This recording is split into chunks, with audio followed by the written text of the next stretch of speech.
तो ऐसा माना जाता है अमेरिका के पास करीब करीब 800 बैटरियां, तो 160 बैटरियां, यानी कि they have consumed more than what batteries were assigned to them, मतलब interceptor batteries were assigned to them. एक बड़ा विषय था, तो उन्होंने थोड़ा युद्ध विराम लिया, ऑर्डर पीछे दे दिया, माल बन के तैयार हो रहा है। तो ये आप समझिए, ये कहानी दूसरी थी। तो यहाँ चीजों में थोड़ा, हाँ क्वेश्चन भेज दीजिएगा आपने, फिर बाद में दिक्कत होती है। तो यहाँ चीजों में थोड़ा टेल्स भी नहीं आ गए। दूसरा आपको प्रकरण बता दे, अब ईरान प्रेशर में, पाकिस्तान प्रेशर में, पूरा मिडिल ईस्ट प्रेशर में, ये भी पता लगा कि यार जब अमेरिका को अटैक करना था तो मिडिल ईस्ट के कंट्रियों को बताया था, किसी ने जाके ईरान को नहीं बताया। जब ये सारा प्रकरण हो रहा तो एक चीज और समझ में आती है कि इजराइल जमीन नहीं छोड़ेगा, इजराइल कोई जगह नहीं छोड़ेगा, ये क्लियर है। पुतिन कोई जगह नहीं छोड़ेंगे, ये क्लियर है। 2 स्टेट सोल्यूशन काम नहीं करेगा, ट्रंप पहले कह चुके हैं, और ये कहीं ना कहीं बात ट्रंप कह चुके हैं, भाई मुसलमान कंट्रियों को इन लोगों को अकोमोडेट करना पड़ेगा। छोटी सी आबादी फलस्तीनियों की, आप इनको अकोमोडेट करके अपनी कंट्री में जगह दीजिए, या कहीं 2-4 कंट्रियां मिलकर एक छोटी सी जगह दीजिए, हम बेचारे रह लेंगे। तो यह मरने मारने के लिए क्यों छोड़ रखा है? पर आप जानते हैं मुसलमान कंट्रियां इसके लिए मान नहीं रही है, इसके लिए तैयार नहीं हो रही है। ये ट्रंप का कहना था। अब आज सऊदियों का टेल स्पिन आ गया, क्यों? एंड मिडिल ईस्ट में अंडर करंट्स रोज घूमती है, रोज घूमती है। वर्लपुल, हर कोई दूसरे से जुड़ा, हर कहीं से की कहानी, हर किसी के पेज किसी दूसरे से जुड़ा। आज सऊदियों का जो टेल स्पिन आ गया है, एक सेकंड में जल्दी में सिप ऑफ वाटर। साहब सऊदी कह रहे हैं कि हम 2 स्टेट सोल्यूशन के बिना, यानी कि अगर आप पैलेस्टीन को रिकॉग्नाइज नहीं करोगे और जेरूसलम को उसके कैपिटल नहीं बनाओगे, हम आपके साथ नहीं है। ये बहुत बड़ा चेंज ऑफ स्टांस है। कहां लोग बात करते थे अब्राहमिक अकॉर्ड्स की, कहां लोग बात करते थे इजराइल को रिकॉग्नाइज करने की, कहां लोग बात करते थे किसी की। आज सऊदियों ने टोटल यू टर्न ले लिया। क्यों ले लिया? सऊदियों ने इसलिए यू टर्न ले लिया, भाई साहब सऊदियों के यहाँ वहाब्स कंट्रोल द रिलीजियस अफेयर्स, और ये रिलीजियस मुद्दा है।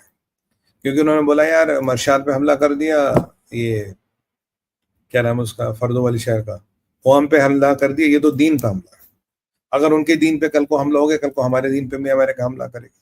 तो जो ईरान की तरकीब थी इसको एक रिलीजियस इशू बनाना, वो कहीं ना कहीं बन गया है। संभवतः वहाब्स का प्रश्न एमबीएस पे है। एमबीएस ने कहा जी ये अब कंप्लीट यू टर्न ले लिया, कह रहा 2 स्टेट सोल्यूशन होगा, पैलेस्टीन स्टेट आप रिकॉग्नाइज करोगे और जेरूसलम को उसकी कैपिटल बनाओगे। और ये चीज इजराइल मर के भी नहीं मानेगा, ये चीज ट्रंप मर के भी नहीं मानेगा। क्योंकि अगर आप ट्रंप को बोलोगे जेरूसलम कैपिटल, नो गो, इजराइल को बोलोगे नो गो। हाँ चाहे 2 स्टेट कभी मान जाए, पर जेरूसलम को कैपिटल बनाना ये नहीं मानेंगे। ये ट्रंप पहले बोल चुके ये कभी एक्सेप्टेबल नहीं होगा। तो सऊदियों ने भी अपना एक चाल चला दी है, सऊदियों ने भी अपनी एक टेल स्पिन ले ली है। अब सऊदियों को रिलेशन मैनेज करनी है अमेरिका के साथ, अमेरिका कुछ करेगा, इजराइल कुछ करेगा। क्योंकि कुछ लोगों का ये मानना है कि जो अमेरिका की फॉरेन पॉलिसी मिडिल ईस्ट में है उसको इजराइल चलाता। मैं काफी हद तक इस चीज से सहमत हूं कि it is Israel driven foreign policy. और आज बेंजामिन नेतन्याहू कह रहे तो ट्रंप कह रहे मेरे कहने पे इजराइल ने सबसे बड़ा हमला ईरान पे रोका था, और अगर वो हमला होता तो ईरान की पूरा दोस्त होता, यानी कि मेरे कहने पर रोका था, कल को बोलूंगा तो फिर कर लेंगे। तो ये सऊदियों के टेल स्पिन के बाद चीजें बिल्कुल दूसरी सतह में बदल गई है। अब ये 2 स्टेट पॉसिबल है नहीं, इसको लेके इजराइल नहीं मानेगा, इसको लेके अमेरिका नहीं मानेगा, और ये वायबल भी नहीं है। अब ऐसे में बाकी मुसलमान कंट्रियों का क्या रुख होगा, बाकी अमेरिका के अलायंस वो क्या करेंगे। मैंने आपको एक और बात बोली थी, आपको याद हो, मैंने कहा ये जो ट्रंप कह रहा है इनको जाके कतर को, सऊदियों को, यूएई को जाके यार तुम मेरे ऑन द बिहाफ नेगोशिएट करो। क्यों? मैंने कहा ही इज टेस्टिंग देम। याद है आपको? मैंने कहा he is testing them because he want to really test and see where their allegiances. मतलब कहने को तो साहब हम आपके साथ हैं, आपके भाई है, जीना यहाँ मरना है, आपसे पहले गोली हमें लगेगी, ये सब कहने की बातें होती। बोला कि भाई मैं देखता हूँ ये किसके हित में। तो ट्रंप ने कहा ठीक है तुम जाके ईरान से नेगोशिएट करो। तो जब इन्होंने ईरान के साथ नेगोशिएट किया, ये वापस आके कह रहे जी 2 स्टेट सोल्यूशन चाहिए, बात नहीं बनेगी। तो ट्रंप को आज ये समझ आ गया कि सो कॉल्ड मेरा मिडिल ईस्ट का एलाई कौन मेरे साथ है, कौन मेरे साथ नहीं है, कौन केवल कागजों में मेरे साथ है, कौन वास्तविकता में मेरे साथ है। ये चीजें क्लियर कहीं जाके हो गई है। तो इसके बाद मिडिल ईस्ट में पावर इक्वेशन बदलते हैं, चीजों को बदला जाता है। मैं आपको बता रहा हूँ साहब, कोई यूरेनियम बाहर नहीं गया। हाँ अमेरिका एक प्लॉजिबल डिनाइल बना के रखेगा, हमें नहीं पता, क्योंकि that's a licence to kill, they will want to use it. और ये कहीं ना कहीं पूरे इस्लामिक वर्ल्ड में एक बहुत बड़ा हड़कंप आ गया है कि भाई ये क्या हो रहा है, युद्ध विराम हटेगा, it's a matter of time, it is going to go. आज वही 2 हफ्ते 3 हफ्ते तो मैक्सिमम मैंने टाइम दिया, मैंने आपको बोला अप टू, ये 2 हफ्ते 3 हफ्ते बाद नहीं, मैक्सिमम इतने में कार्रवाई शुरू हो जाएगी। तो अब ईरान कैसे रिटेलिएट करता है, ईरान कैसे रिएक्ट करना है, क्या खमीनी जिंदा है, क्या मुश्तबा खमीनी जिंदा है, again something which is to be contemplated.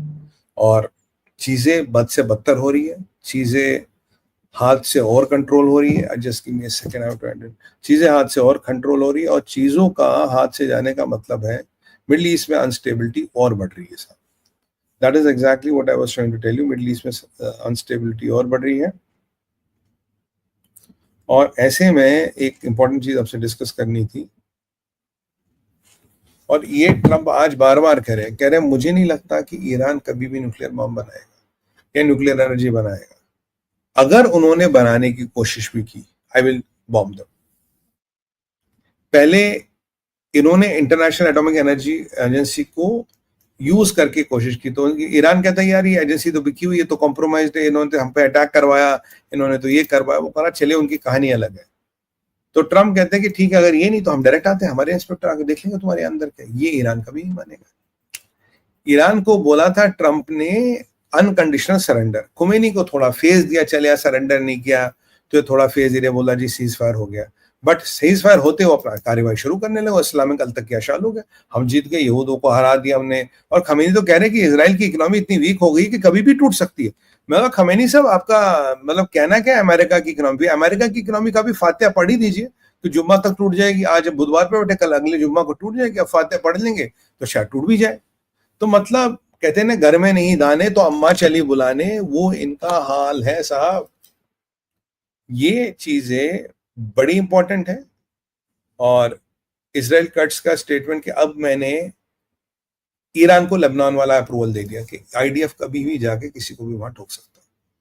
क्या आपको अब भी लगता है ये युद्ध रुकेगा? क्या आपको लगता है अब भी ये रुक थमेगा? मैंने कहा ये युद्ध कभी नहीं रुकेगा, ये सभ्यता की लड़ाई है। सभ्यता की लड़ाई कभी ऐसे न शुरू होती है न ऐसे खत्म होती है। ट्रंप ने एक अच्छा रोल निभाया, एक अपने आप को अच्छा आदर्शवादी दिखाया, और अब ये जो ये बार बार बार बार ईरान कह रहा है हम ये करेंगे वो करेंगे, और अगर ये उन्होंने कुछ कर भी दिया, शायद आज कुछ ड्रोन्स इन्होंने इसराइल की तरफ मैंने देखा शायद कहीं चलाए भी थे, उन ड्रोन्स के चलने के बाद इसराइल सेज कि I am out of all boards, ये सीज फायर नहीं रहेगा। कल ही ट्रंप ने इंडिकेट किया था, कहे कब तक रहे ना रहे।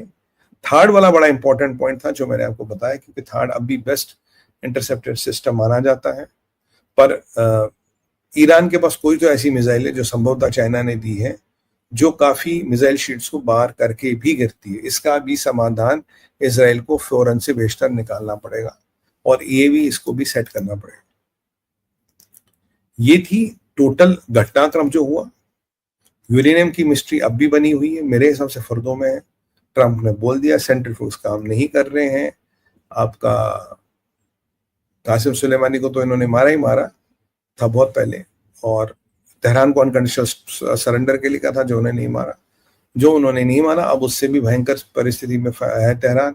खमीनी का कुछ पता नहीं, और ये जो ट्रम्प का पोस्ट आया, ले दे के लताड़ दिया खमीनी को, बिल्कुल कहते ना इज्जत पब्लिक में उतार दी, टोपी पब्लिक में उतार दी खमीनी की। बोला भाई तू रहने दे।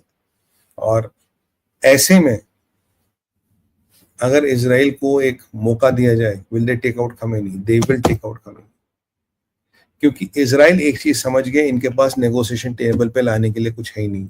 ये रेटोरिक बेसिकली क्या है? Rhetoric is to keep away from the negotiation table. अगर आज अगराची नेगोशिएशन टेबल पे आते तो what he has to offer? Nothing. और ये आप मान के चलिए साहब, ये तीनों साइटें कंप्लीटली डिसमेट हो गई है, इन तीनों साइटों में कुछ भी नहीं बचा। ये is that is almost certain now, और ये इंस्पेक्शन होने नहीं देंगे, क्योंकि साइटों में कुछ बचा नहीं। साइटों में कुछ बचा नहीं तो मुल्ला रजीम की लेजिटिमेसी जहां से आती थी वो है नहीं।